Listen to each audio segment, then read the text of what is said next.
Panaginip lang pala.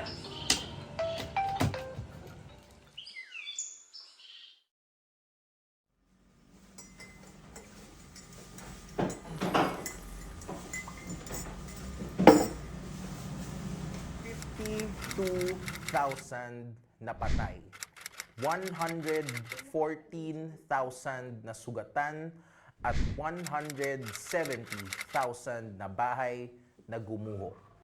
Hindi yan dahil sa lindol sa Turkey na nagdulot ng matinding pinsala. Hindi mo totoo yan? Daming fake news ngayon.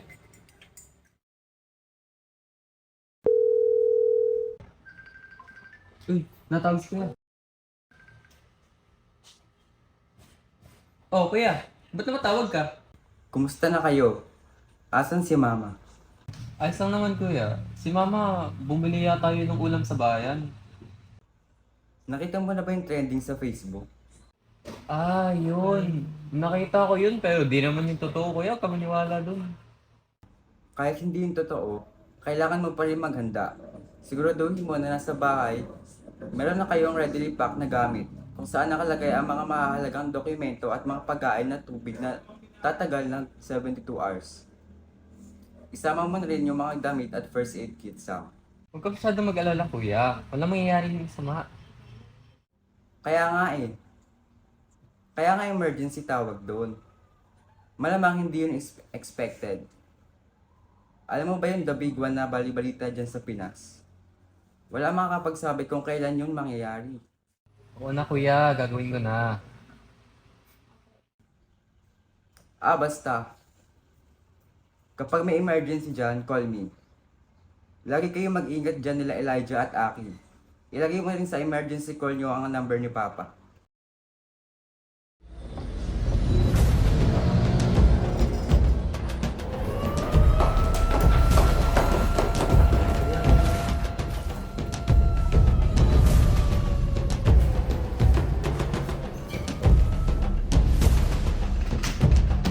Kuya! Nalindol!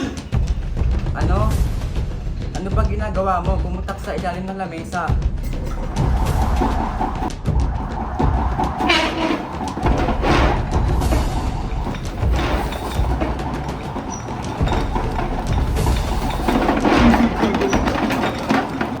Kumalma ka dyan, Sam.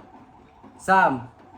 Pagkatapos yumanig, lumabas ka na at kuhanin mo lahat ng mga mahalagang bagay at pumunta ka sa open space.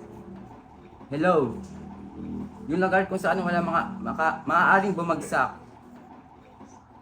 Tawagin mo sila Aki at Elijah. Tanungin mo kung nasan sila.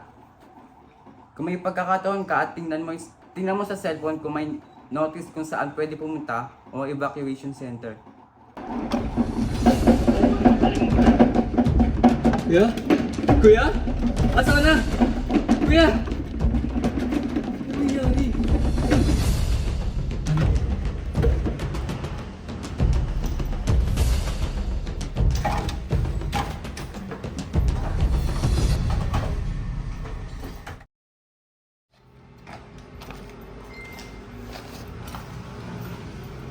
Hindi mo totoo yan?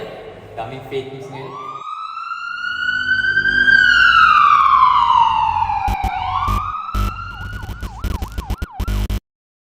Breaking news.